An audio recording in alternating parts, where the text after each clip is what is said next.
नमस्ते दोस्तों, हमारे YouTube चैनल पर आपका स्वागत है। बर्फ़ वाला घर। पहाड़ों की ऊंची चोटियों पर बसे एक छोटे से गांव में 10 साल की रुचि अपने परिवार के साथ रहती थी। गांव में बहुत ठंड थी। साल के 6 महीने बर्फ़ ही बर्फ़ रहती, लेकिन उसी बर्फ़ के बीच एक चीज़ थी जो पूरे गांव को सबसे ज़्यादा हैरान करती थी। वह था बर्फ़ वाला घर। यह घर गांव के सबसे किनारे बना था। दूर से देखने पर यह बिल्कुल सफ़ेद दिखाई देता था, जैसे किसी ने उसे बर्फ़ से ढक दिया हो। पर अजीब बात यह थी कि घर कभी पिघलता ही नहीं था।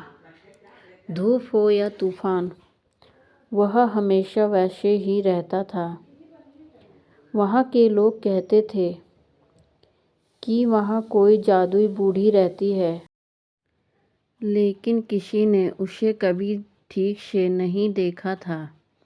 रुचि बहुत जिज्ञासु थी। वह हर दिन उस घर को दूर से देखती और सोचती, आखिर इसमें रहता कौन है। एक दिन उसने निश्चय किया कि वह खुद जाकर देखेगी। उस दिन तेज बर्फबारी हो रही थी। रुचि ने अपनी मोटी जैकेट पहनी, हाथों में दस्ताने डाले और धीरे धीरे उस रहस्यमय घर की ओर चल पड़ी। पास पहुंचते ही उसने देखा कि घर की दीवारें सच में बर्फ की थी, बिल्कुल पारदर्शी, जैसे किसी ने कांच की दीवारों पर बर्फ चिपका दी हो। रुचि ने साहस करके दरवाज़ा खटखटाया। अंदर से एक धीमी आवाज़ आई, आ जाओ बच्ची। वह डरते डरते अंदर गई। अंदर कदम रखते ही वह हैरान रह गई। कमरा गर्म था। दीवारें तो बर्फ की थी, लेकिन कमरे का तापमान बिल्कुल आरामदायक। कमरे के बीच में एक बूढ़ी अम्मा बैठी। उनकी आंखें बहुत दयालु। अम्मा मुस्कुराई और बोली, तुम पहली बच्ची हो जो बिना डरे मेरे घर तक आई।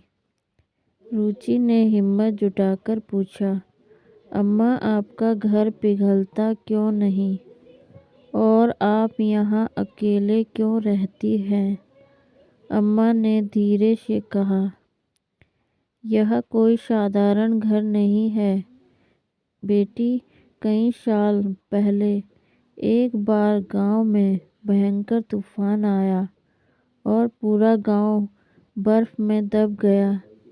मैंने अपनी विद्या से यह घर बनाया ताकि मैं लोगों को बचा सकूं। इसी घर की वजह से गांव दोबारा बच पाया। लेकिन जब लोग सुरक्षित हो गए तो वे अपनी परेशानियों में इतने उलझ गए कि यह घर किसने बनाया यह भूल गए। रुचि को उनकी बातें सुनकर दुख हुआ। उसने पूछा, तो आप अभी भी यहाँ क्यों रहते हैं? अम्मा ने मुस्कुराकर कहा, क्योंकि यह मेरा घर नहीं, यह गांव की रक्षा करने वाला घर है। जब तक यह खड़ा है, गांव को कोई नुकसान नहीं होगा। इतने में बाहर जोर का तूफान उठने लगा। हवा चलने लगी और बर्फ के बड़े बड़े गुच्छे उड़कर पेड़ों को गिराने लगे। रुचि डर गई, लेकिन अम्मा शांत बैठी रही।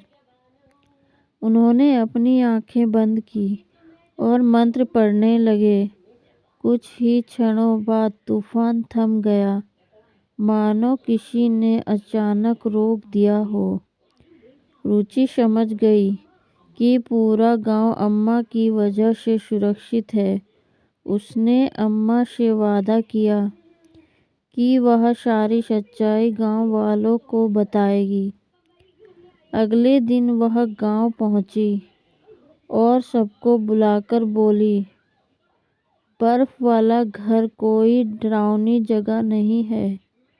वहाँ हमारे गांव की रक्षा करने वाली अम्मा रहती है। पहले तो लोग यकीन नहीं कर पाए, पर जब तूफान की खबर सुनी और देखा कि एक भी घर को नुकसान नहीं हुआ, वे समझ गए कि रुचि सच कह रही है। गांव वाले अम्मा से मिलने गए और उनके प्रति सम्मान जताया। उन्होंने नया रास्ता बनाया ताकि लोग आसानी से अम्मा से मिल सकें। बच्चों ने बर्फ वाले घर के आसपास खेलना शुरू कर दिया और अम्मा के चेहरे पर कई सालों बाद मुस्कान आई। अब बर्फ वाला घर अकेला नहीं था, वह गांव की शान बन गया था और रुचि उसी घर की सबसे प्यारी मेहमान। और ऐसे एक जिज्ञासु बच्ची ने पूरे गांव को उस जादुई सच्चाई से मिलवाया जिसने वर्षों से उन्हें सुरक्षित रखा था। सब ने मिलकर रुचि का धन्यवाद किया